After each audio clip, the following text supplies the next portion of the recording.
intelligence and visual IQ. And last but not least, I welcome Andreas Reifen. Andreas is an entrepreneur, marketing technologist, and a recognized expert in data-driven advertising. His company, Crealytics, specializes in helping brands and retailers at all points of their product advertising lifecycle, including incrementality testing, data-activated performance advertising, and retail media. Before we get started, I'd like to handle a few housekeeping items. So today's session is being recorded and we'll have the recording available for everyone who attends in the coming days. You find a box on the Zoom screen where you can post your questions. We've left 15 minutes at the end for QA and we'll try to get to all of your questions. If we don't get yours, don't be disappointed. Someone will follow up afterwards with a response. So you can rest assured we'll tackle all incoming questions. Following today's event, you'll also receive a quick survey by email, and we'd really appreciate if you would send it back to us and share your feedback with us. So now let's dive into the topic. With that out of the way, so I'd like to get started with some media coverage that first motivated us to explore this subject. And I would like to throw this over to you, Andreas, because in one of our previous discussions about the topic of digital marketing measurement, you mentioned these 3 articles. One is about eBay, another one is about Adidas, and the third one is about Topshop. Can you summarize what these articles are about and what they have in common and what the lessons learned are? Yes, of course. So maybe let's travel back in time a little bit. In the very early days, what all the different marketers did, they took the numbers as they came in from publisher side, and then they just tried to tweak these numbers. So all the effort went into increasing performance based on what someone played back to you. And we had data scientists and the smartest people we have on our planet sitting in front of their computers and optimizing campaigns. And they all thought, wow, this is very sophisticated and high end and it drives a lot of success. Until the point when somebody said, hold on a second, there is correlation and there's causality. And people, of course, they will always click on ads. And if they click on ads, they might also buy. So in the early days, we just thought, okay, this, of course, the clicks lead to the sales in the end. And at some point, people started questioning this. And eBay was probably the most prominent case where they started to stop advertising on their branded terms. And everybody was scared because you saw phenomenal numbers, people searching for whatever, eBay standalone or eBay with different combinations, and they cut that all off. And as an artifact, there were amazing numbers coming in. So the whole organization was scared to lose revenue. So they stopped these campaigns and they realized, wow, it's just nothing happening. We are getting exactly the same we got before. And the Topshop case is pretty similar. They saw all the revenues through performance advertising, especially retargeting, lower funnel coming in. And at some point, they stopped that and they realized, okay, there is just nothing happening. And similar Adidas. So they at some point realized the game is not being as efficient as possible and driving the numbers as you see them. It's rather there's a shift happening where you need to be very accurate in what you measure, and then you steer your campaigns against the real numbers coming in. And that's a fundamental change in the end. And there are lots of companies who discover that spend should actually happen way more upper funnel, because this is what's driving performance, while the lower funnel stuff is mostly an artifact in the numbers, because there are people who are inclined to buy. So the trick of the ad industry was always, let's figure out who's gonna buy next, and then let's squeeze our ad in there. And then we claim the sale. And you can actually play that game so that your numbers are really inflated, but then you just see phenomenal performance, but it's not real. And this is something which wasn't very common a couple of years ago, but today there's way more awareness, in my opinion. At least the smart guys have started to question the numbers as they come in. And we need to understand the rules of the game, in my opinion, because we have a publisher and they run a business, of course. So they want to get as much budget as possible. And advertisers are making investment decisions usually based upon what they see in terms of numbers coming in. So the better the numbers you can show and make others believe in, the more budget you will get. And both parties need to understand that game. And the only way to get it right is to be very, very critical when you see numbers, and you have to get a sense for what's really coming in. And this is kind of what makes the case for better measurement. And we move away from tactical aspects, just optimizing numbers as they come in, as we see them. Madan, what Andreas is describing is some sort of advertising bubble. To what extent is advertising less effective than advertisers thought it would be? Yeah, Andreas did a great job summarizing the argument, and I plus everything he said. I actually agree with most of what he said. You know, as a point of validation to what he's saying, on our side, we've had an incrementality measurement business for the last 4 years. A lot of me and my team have been in measurement for the last 10, 15 years. So we've seen a lot of this go up and down.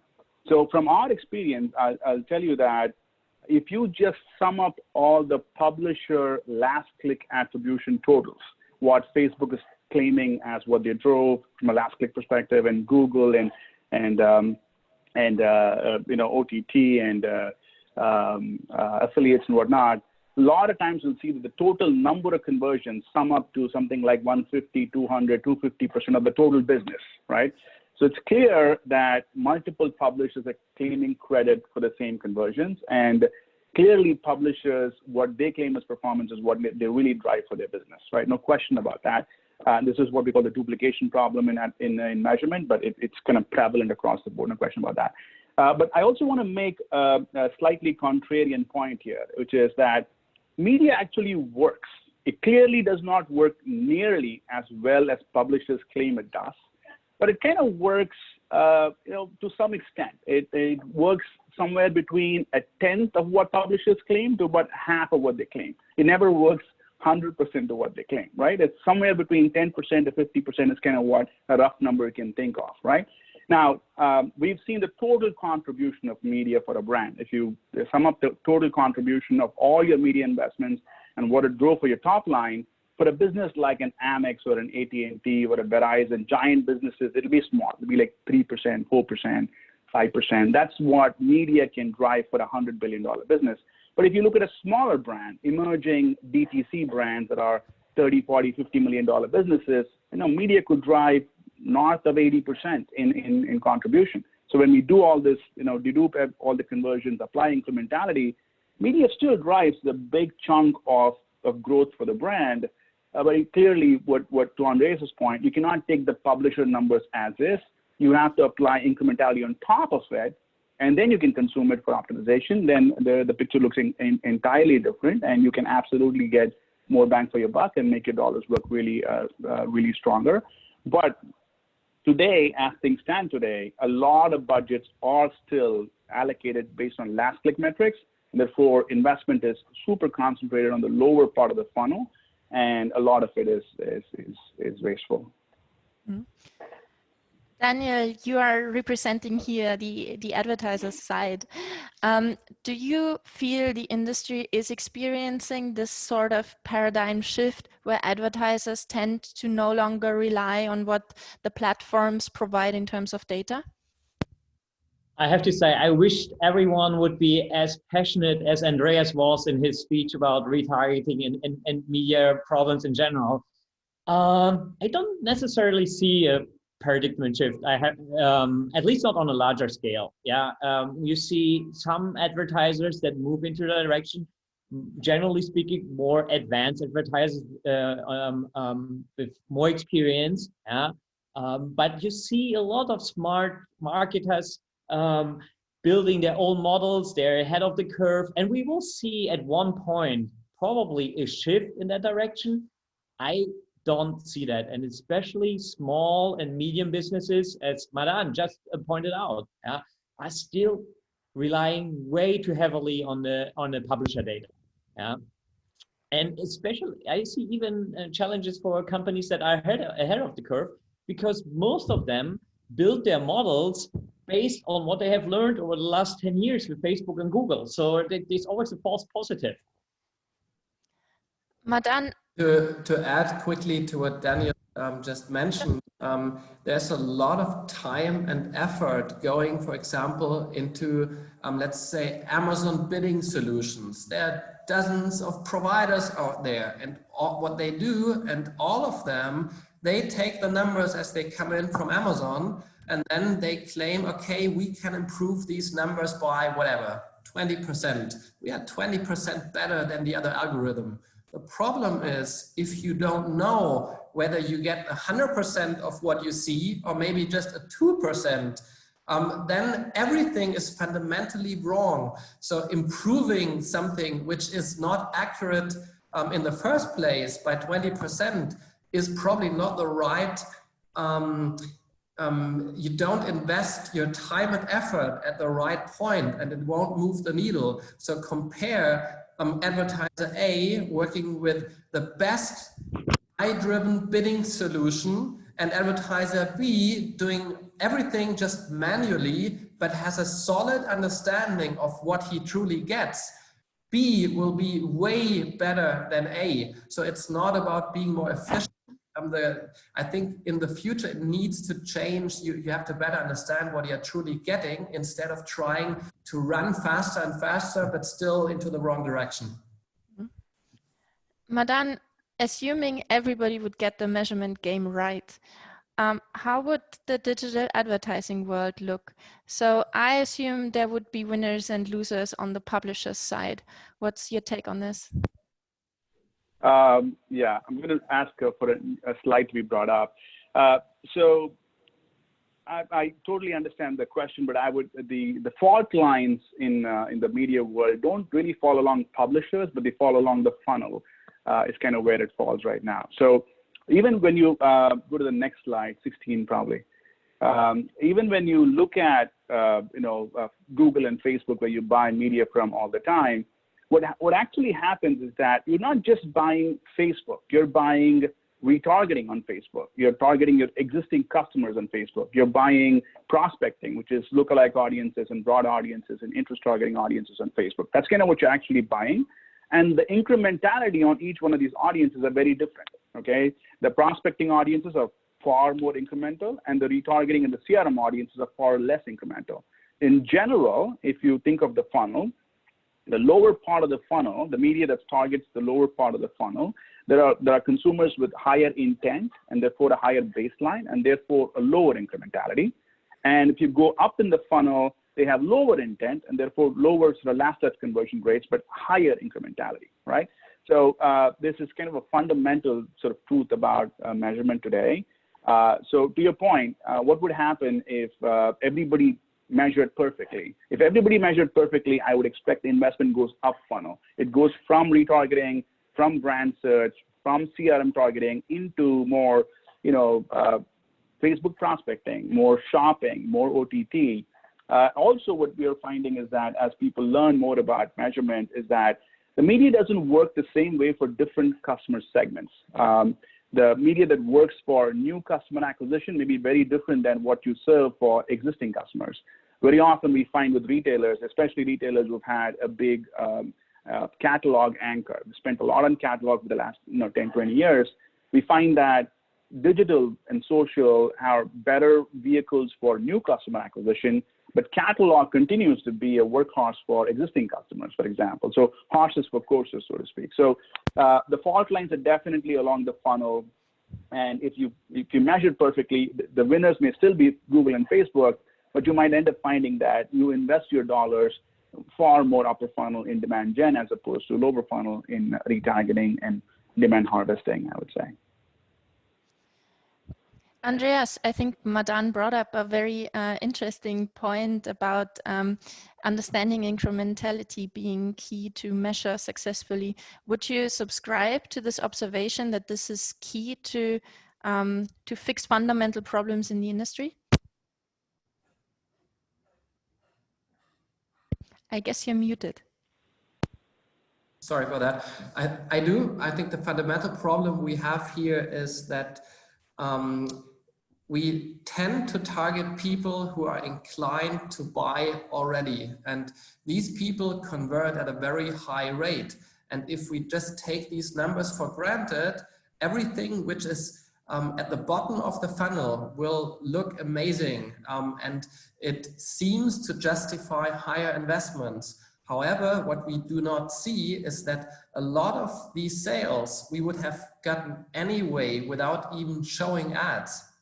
You can compare it. Imagine someone has, you give vouchers away. So salespeople stand on the streets and want to promote, let's say, a Zara store on Broadway. And you can have someone being far away handing out these vouchers, and then you observe the performance. And you will see very few people will actually go to Zara and buy. So apparently this doesn't perform well. So the next guy comes and goes right to the register in Zara and hands over people waiting in the line.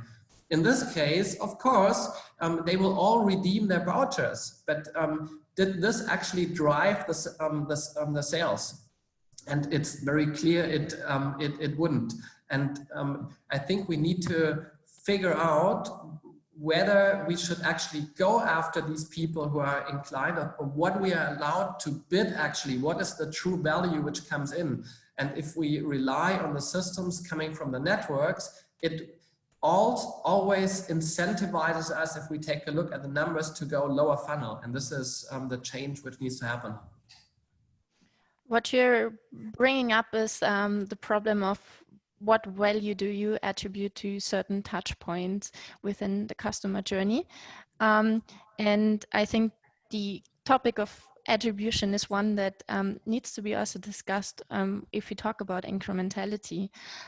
Daniel, as you're coming from the advertiser side, do you feel that attribution has lived up to marketers' expectations? Well, definitely not to my expectations, and I have pretty high expectations to be honest. There's always a balance and between accuracy and granularity. For attribution, yeah, depending on the model you choose, yeah, but you can be very granular, yeah. And Madan was alluding to it, to the different models you have, yeah. You can be granular, but you are not accurate, yeah.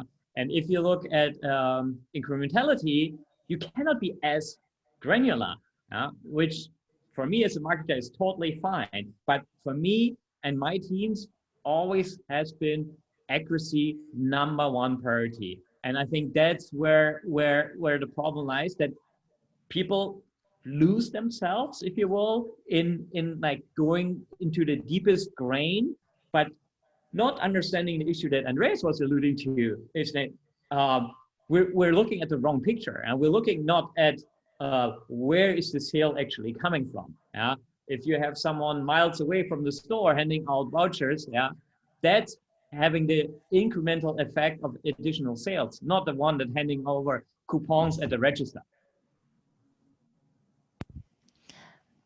I think it's a very, very interesting topic and a very interesting point to bring up. Andreas, what's your take on the pros and cons of weighing the granularity with the accuracy of incrementality testing? How would you compare also those two concepts? So first of all, I would agree that in the first place, it's most important that you have some level of accuracy, that you can rely on your numbers. And if you don't have, let's say, credits available on a per click level, you can still do a decent job. At the same time, we're seeing that AI has advanced quite a bit.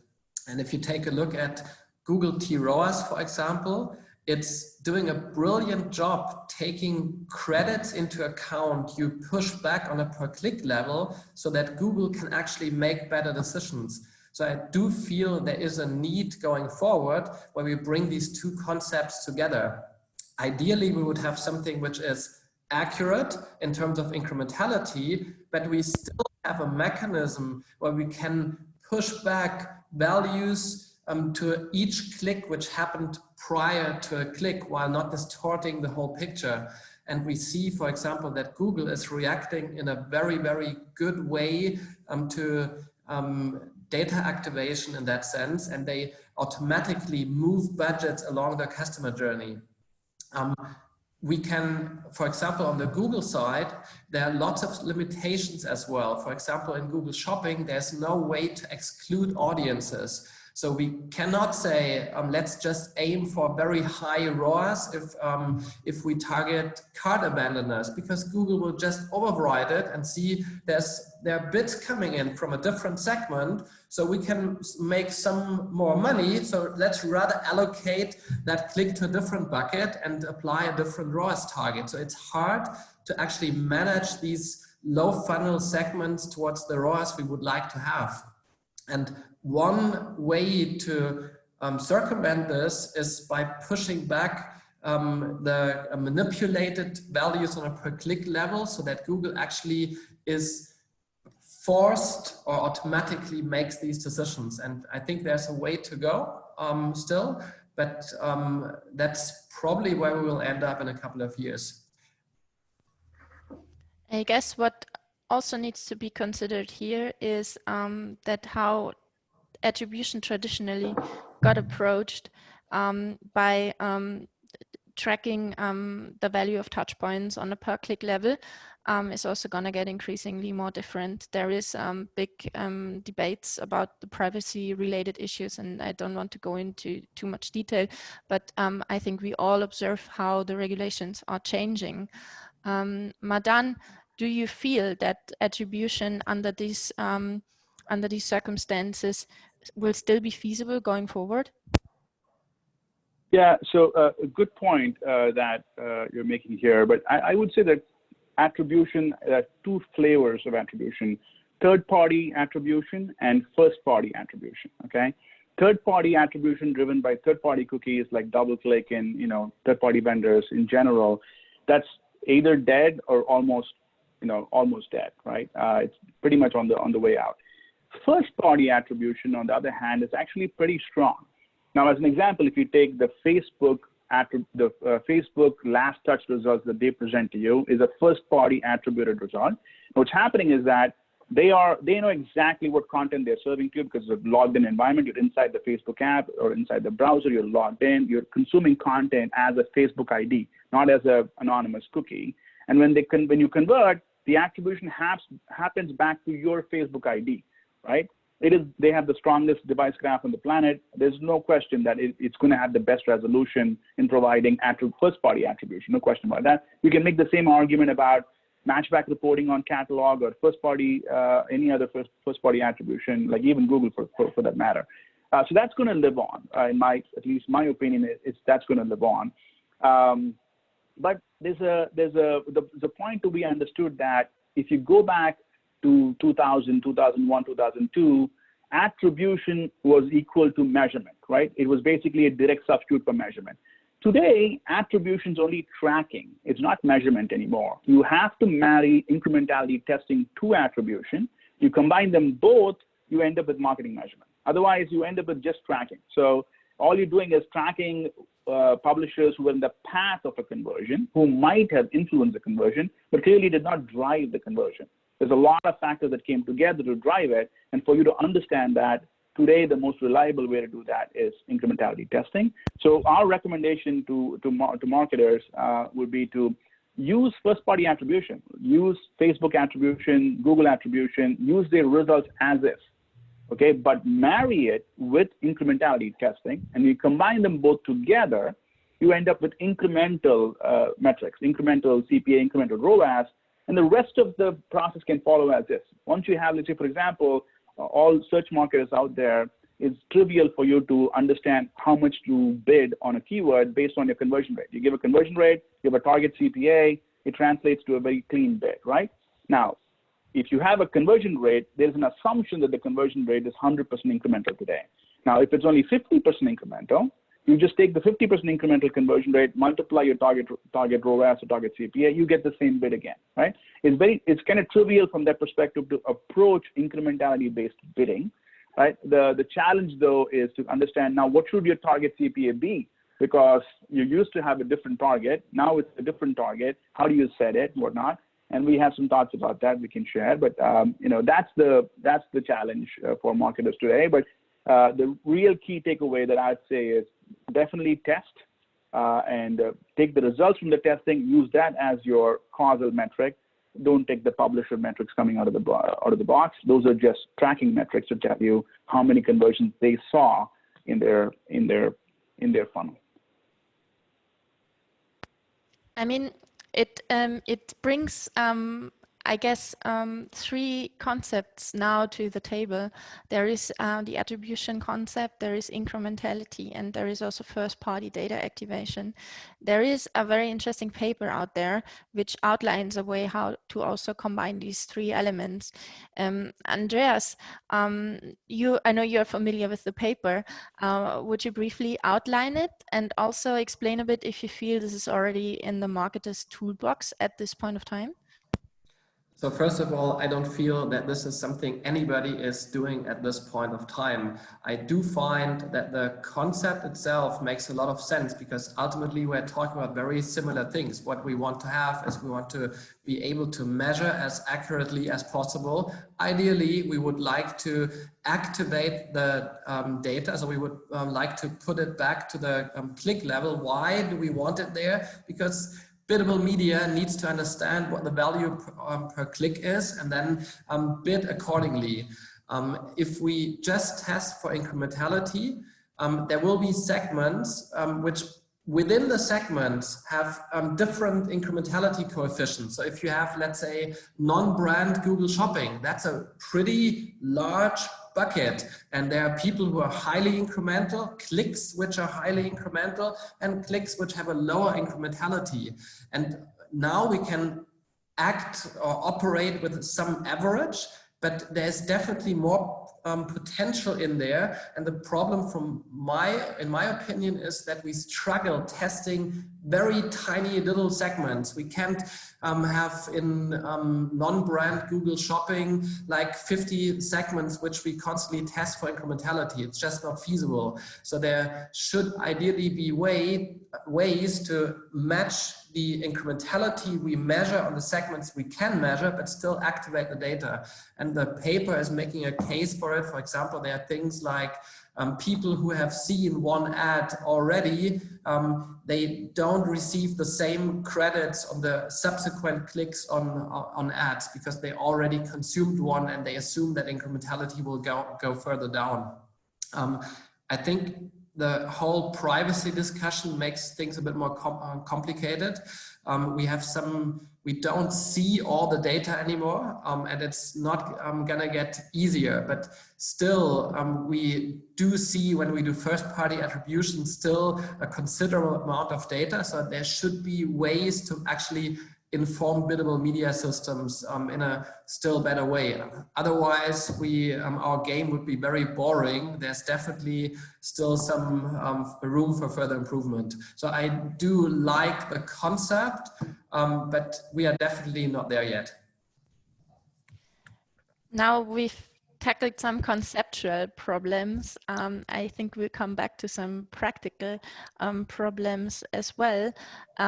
However, I also think we need to discuss another aspect, and that is the organizational struggle. I think it's easy to get consensus that challenging what's being done on a measurement side within an organization is important, but it is not so easy to actually get this going inside a running organization. Daniel, what are the challenges that you have observed? You have an insider view on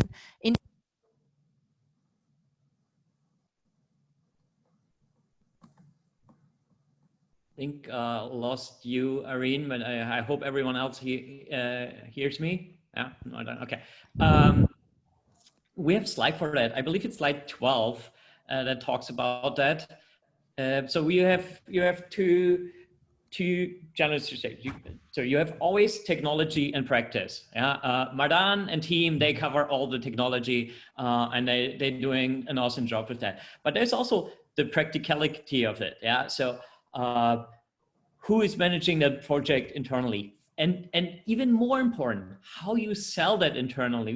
Andreas was alluding to it multiple times already. Say when you say, oh, numbers looked so great in the past. Yeah, if you do an incrementality test, you will very likely find that all your retargeting campaigns are not incremental. Yeah, you paid for customers that are already there. That means you will reduce your spend there. Yeah, and for the marketing departments, yeah. The CPAs, cost per sale, ROIs go down, CPAs go up, and everything look on paper not very fortunate for the marketing department. So it's a huge organizational challenge. Fun fact on the other side is overall, you will see not an impact. Yeah, if you reduce your retargeting spend, or your ineffective spend, you will see, Google CPAs going up, Facebook CPAs going up. Interesting enough, overall ROI is going up as well, and CPAs are going down because you stop paying for those customers that are coming anyway. So there's a lot of internal convincing, if you will, to do. And I went through that multiple times, and now here at Your Super, for example, we agreed from day one on that we only look at our overall numbers and not even bothering looking at Facebook and Google data, other than obviously for the right bidding. Very, very interesting and very valid point of view. Madan, you are the one who has a lot of experience in putting this into practice. How do you usually approach this? Yeah, so what we tell marketers, right? Of course, I'm wearing a vendor jersey, and I don't wear, Daniel's experience is much more, visceral. We're, of course, vendors to a brand, so take it with a pinch of salt. But the incoming advice for us that we always offer is measurement's really never about measurement. Measurement's really about decisions, right? I mean, there's a saying that we use inside the company quite a bit, that there is no perfect test.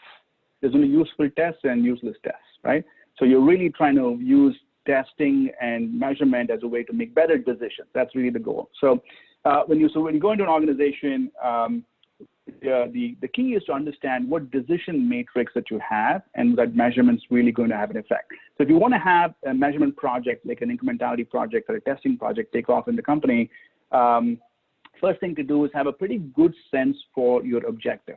Like, what is your strategy? Like, for example, you'll walk in, there'll be a brand that has been very traditional, has anchored on catalog, that's trying to move to digital, right? So their goal is to sort of move their spend to digital and sort of make it work on the digital brand. Now, you can't do it without proper measurement in place, because you would be spending on all these places that don't make any sense, right? So that's a really good example of anchoring on an actual marketing strategy. Number one. Number two, you nominate somebody like Daniel to actually lead the project, somebody senior who has enough gravitas in the organization that they can actually make a case for measurement, and it will actually be heard, and you will actually win executive sponsorship, right? So that's number two. Number three, give the person time to make it work. This usually takes about between 2 and 4 quarters for something like this to stick in the organization. So this is not something you can pull off in a month or two. So give it a few quarters for it to stick, and really focus on actually seeing how the quality of the decisions move before and after you put experimentation and measurement into the company. So, broadly speaking, those are the broad sort of at least incoming direction we offer up. And of course, it really depends on where the brand wants to take the project. But fundamentally, you need good sponsorship. That's number one. But you also need a really good understanding of what decisions you're making and how measurement's going to impact those decisions. And I think I would like to add what Madan said. I think you should not underestimate time. Like we are all digital marketers and believe everything can be measured tomorrow. Yeah, we can make changes in a week from now. This takes time. Yeah, if you want to make right decisions, yeah, take the time to set up the test, analyze the data, and make the right decisions. I think that's really, really important. And we are in a fast-pacing world, and believe that small changes can change our world completely. No, actually, it's not. It's not. And you make the best decisions if you take time, look at the data, analyze, and make informed decisions. Yeah, and I'd probably add one aspect to this. If you apply the right methodology, and I think that's a good point for us to shift gears a little bit and get into the weeds of how this can actually be approached from a practical perspective. Madan, can you briefly outline how you do incrementality testing in order to get the most reliable results? Yeah, go back to slide 15 if you don't mind. It's a broad question. I'll give you a summarized answer. If any one of these points are interesting, we can dig into it. So fundamentally, guys, the way it works is that experimentation breaks down into two. If you go to the next slide, maybe experimentation breaks down into sort of two buckets: what we call audience testing, audience splitting or audience-based testing, or market splitting and market-based testing, right? So in terms of audience splitting, what you're trying to do is you're trying to take an audience. Let's say, for example, you have a Facebook interest targeting audience, or a Facebook lookalike audience, or you know, on the OTT side, imagine you have a bunch of segments you're targeting, or whatever it is, right? So what you're trying to do is you're trying to split the same audience into two cells, an A and a B, making sure they're randomly selected. There's no bias in who you select, and then serve the cell A and campaign treatment, and cell B a control treatment. And a control treatment could be as simple as just holding them out and observing their performance, or serving them a PSA, right? Depending on the platform, you have to do one or the other, right? A catalog is another great example. If you can take a bunch of people who are about to mail, hold them out of the mailing, and then measure how they perform in the matchback reporting, okay? That's called audience splitting. And a lot of channels, you can take on an audience splitting approach for experimentation. It is the preferred approach. It has the most strength and entropy with respect to the power of the experiment is much higher. You can read much smaller variations in depth. But not all channels it's possible to do that. Many channels, TV is a good example, you can't do that. And even in many of the Google channels, you can't do that. So we take a geo-match market-based market splitting approach. In this approach, what we do is we kind of cluster the entire country into markets. Maybe there's a New York cluster, maybe there's a Texas cluster, a California cluster, Florida cluster, depending on how they perform, depending on how those markets kind of move together, conversion rates, audiences, and whatnot, right? And within those clusters, we'll identify smaller markets like Rhode Island, Connecticut, Kentucky, and actually test whatever new treatments you want to test. Maybe you want to turn off search. Maybe you want to double up on shopping, or maybe you want to try Snap at a 3x, 4x level of spend, whatnot. All of those things you can do within those markets and figure out how those markets react and use that as a way for testing, right? So there's on a broad basis two approaches, audience splitting and market splitting. And then we have two types of testing underneath that. One is what we call incrementality testing, where you're trying to understand what is the return for what you're investing right now. And the second type of test is called scale testing, where you actually go in and increase the spend by 1, 2, 3, 4x and see how much scale and how much diminishing return you see with increased investments on those channels. So that's the very high level of how testing gets executed in practice. Andreas, I know you and run also many incrementality tests with clients, especially in paid search. How is your approach there? That's basically exactly what Madan just outlined. There are several limitations on the search side. There is no possibility to randomize audiences properly, to show ghost ads or something like that. So we are forced into a geo approach. And the way it works is that you select different regions. We usually take an approach where we roughly take 20% of the budget. So we select different regions which correlate in their metrics in terms of clicks and CPCs and conversions. They perform in a similar way. And then we have a few regions for the holdout group and a few regions for the test group. And then we are also limited in the sense, at least when it comes to Google Shopping, what we'd love to do is test, for example, just the retargeting part. But Google does not allow to exclude audiences. So we need to find workarounds and things you can do. You can get a proxy if you test just the text ads, which we would assume behave in a somewhat similar way. And with text ads, you're allowed to exclude audiences. So you can try to find smart ways to get as close as possible, while it's never going to be perfect, because technically it's simply not feasible in the way we would like it to do. In Google's defense, to explain why this isn't possible, this is not anything where Google tries that we don't have full transparency. It's rather that they think about the users as well. Think about you trying to shop for something and you see a product today, you click on it, and then an hour later you go back onto the Google Shopping platform and the product is not there anymore. So they just want to make sure that you have no way to exclude it, because there are two different perspectives. There's a user who wants to find the product. So if the retargeting hits, he immediately gets what he was looking for. The advertiser doesn't want to pay for it because it's not incremental. So what the advertiser would do is I take the product away. The guy will make the effort and find its way to the product, navigates to my website and will buy it. And Google is just trying to limit this a little bit. So in my opinion, on the search side, especially on Google Shopping, it's in most cases by far the largest and most impactful bucket. And that's exactly the one where incrementality testing is difficult, and also the data activation piece isn't that trivial, but it's key to success. Daniel, you've also implemented incrementality tests as well. What tips can you provide? Yeah, I think first and foremost, you need a full commitment from the entire organization, or from at least everyone involved in not only in the testing, but also in like changes that might come after that. I think that that's really, really important, because you probably find things you don't like or you didn't expect, but you have to execute on them. Yeah. There's a clear distinction. We were alluding to it multiple times here now in that webinar. It's like between prospecting and retargeting. Yeah, you have to that set up.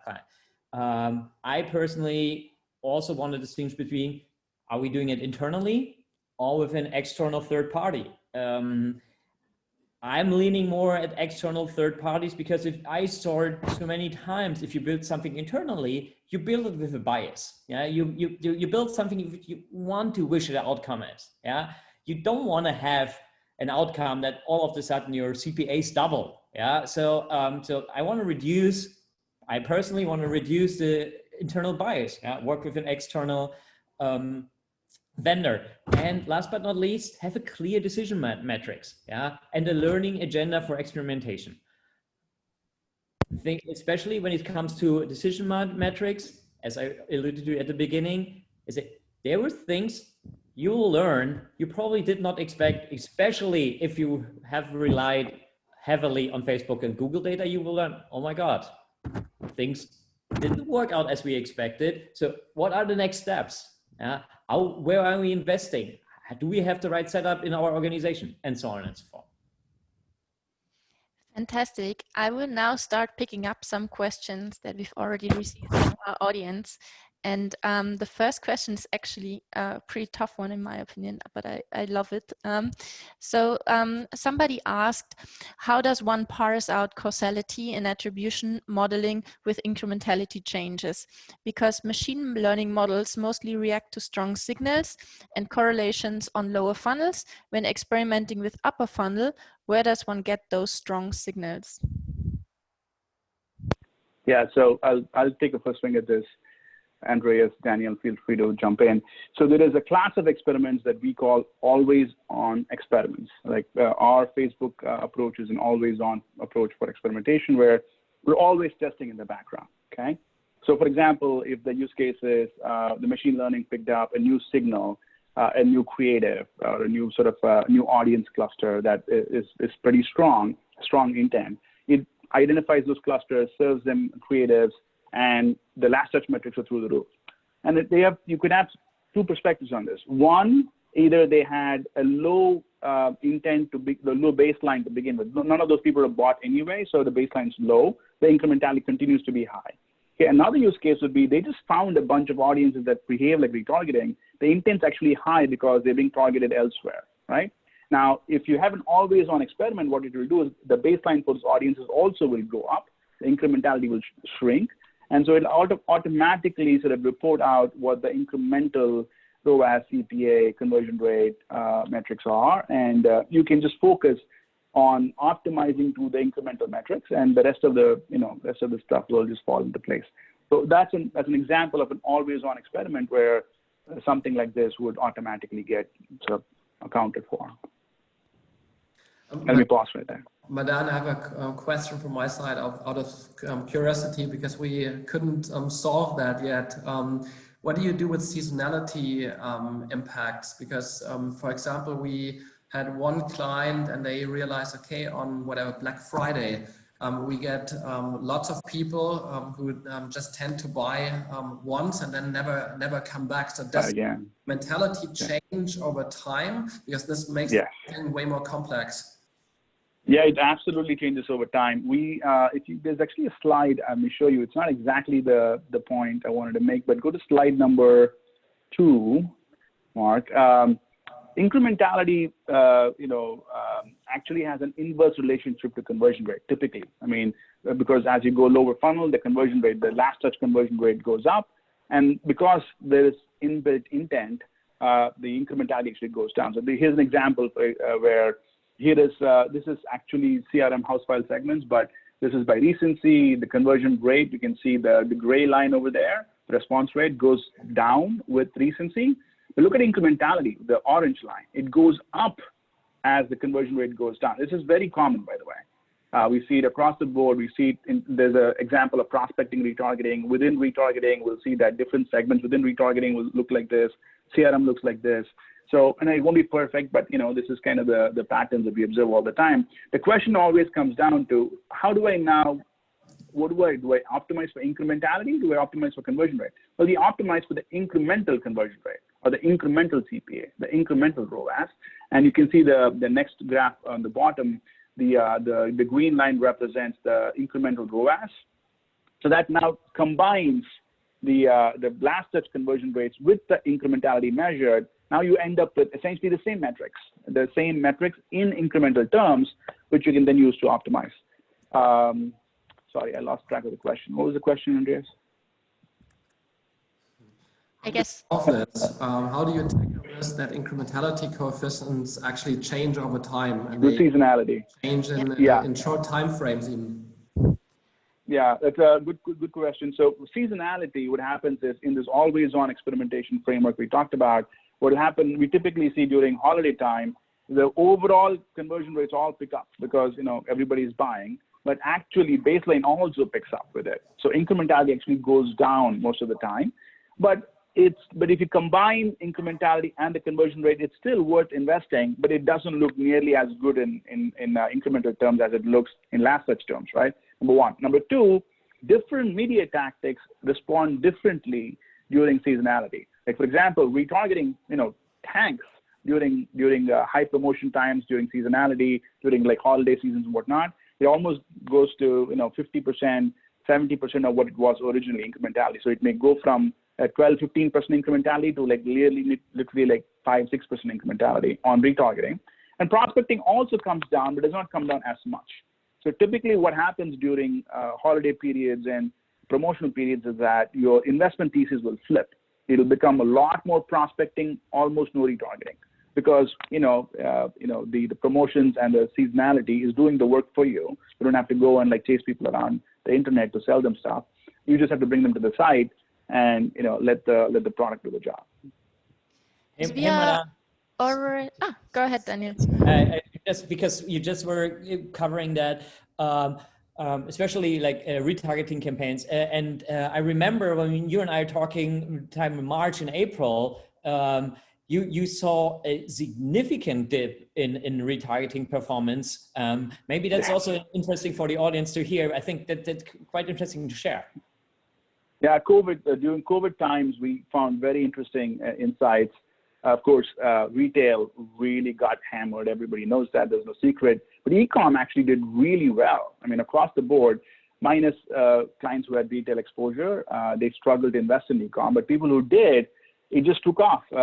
Facebook conversion rates were through the roof. The cost per CPMs came down. So the ROAS numbers, the incremental ROAS, incremental CPA were all like incredibly positive. So investment actually went up on all the social channels during that time. And also, as Daniel was talking about, the retargeting and prospecting had opposite effects. Retargeting actually went down during those times. Prospecting actually went up during those times. And it was interesting to see that shift. And a lot of marketers jumped on the bandwagon, actually go. The people who did really well were the ones who aggressively marketed into e-com during the COVID crisis. If they did that, the businesses basically just like took off 200, 300%. And many of them actually made up for the loss in retail with e-com alone. It was phenomenal to see. Some of our brands actually had like holiday type sales, like Black Friday type sales peaks during COVID times. So, clearly it is a distressful time, but, it actually had very different impact on e-commerce as retail. We already touched very briefly upon the topic of media mix, and I have a very interesting question in that regards. So the question is, which approach would you use with regard to evaluating optimizing a brand's media mix model? For example, considering top and bottom of the funnel media, which incremental media investment or combination would drive the biggest yield or return on ad spend? I'd like to throw that over to you, Daniel. Yeah, I definitely also handed it over to Andreas because I know he has lots of feedback for that. But on my end, it's like in my teams, I probably heard that during that webinar already. I'm not a big fan of retargeting. So I will invest most of the budget, probably 95% of all of my marketing budget in prospecting campaigns. Still, the question remains, is it Facebook? Is it Google? Is it OTT, TV? That obviously depends completely on the business model, on the target group, but generally a healthy mix. I think that's here the important point. 10, 15 years ago, everyone started with Google. Andreas knows that. Everyone started with Google and built their Google campaigns and completely rely on search. Now, all new businesses start basically on social because it's so easy to build like a campaign, generate traffic, generate sales, and so on and so forth. Problem with that is then you have a heavily reliance on social media. And if that channel goes down, your whole business is going down. So I always prefer a very stable mix between all channels. I would always throw in Google, Facebook campaigns, OTT, YouTube. If done right, these can be very, very, very supportive campaigns for your business. I'm personally not a big fan of all businesses that claim view-through conversions.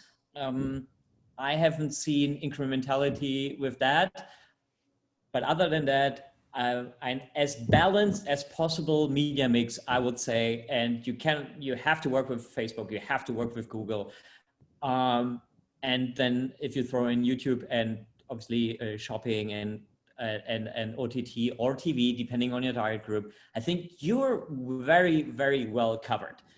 Because if you look at this, if you have your perfect setup social campaign and your perfect setup social campaign and you have an OTT/TV campaign, you cover 99% of the audiences out there. Yeah, I know we have discussed internally so many times about channel diversification, which is an important topic, but it's really hard to miss anyone when you work already with Google, Facebook, and video vendor, if you will. Yeah.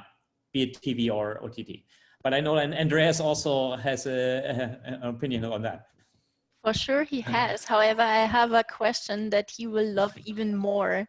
And I would pick this actually as the last question. Somebody asks and says, and starts with a statement, which is, traditional attribution is really just a manipulation of a last click and look back window in numerous forms. In response to that statement, is effective incremental performance measured in generally the same way? Well, I don't know whether I'm so excited about the question right now. I would have rather referred to the last one.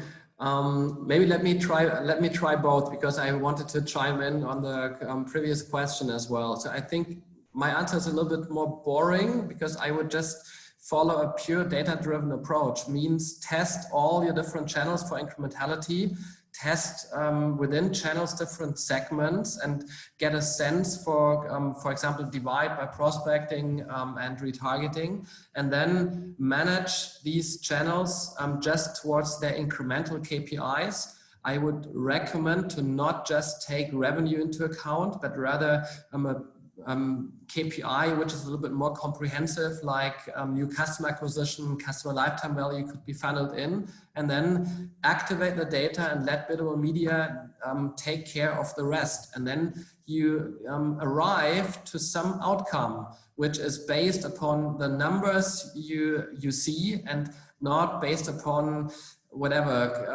what channel you prefer, whether you like these ads or not. And this is probably the way I'd approach this in a very dry way.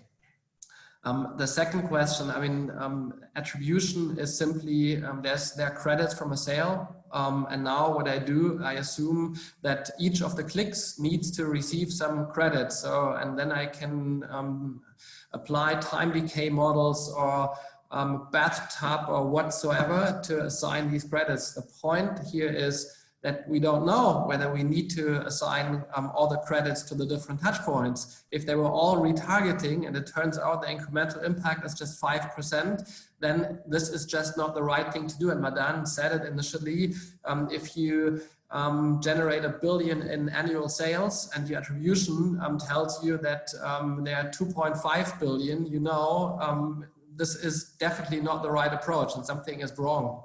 So compared to this, with incrementality testing, you set up an isolated test and you just see how Madan showed the baseline and what's actually being added on top. And that's a fundamentally different approach than just taking the plain assumption these credits need to be assigned to the touch points, and I find a way to distribute something which might be fundamentally wrong just to different touch points in the journey. So these are two concepts which kind of are similar use case, but a totally different approach. So we are now at the end of today's session. Unfortunately, we couldn't tackle all the questions that we received from the audience, but we'll definitely get back to you. And you can obviously also approach all of our speakers via LinkedIn. We've shared the contacts with you in the chat. So I thank you all for attending. I thank my speakers for participating in this discussion. I hope you all enjoyed it as much as I did. And I wish you all a good afternoon or evening, depending where you are based and on which side of the Atlantic Ocean you're sitting. So have a good one. Bye. Thank you. Bye.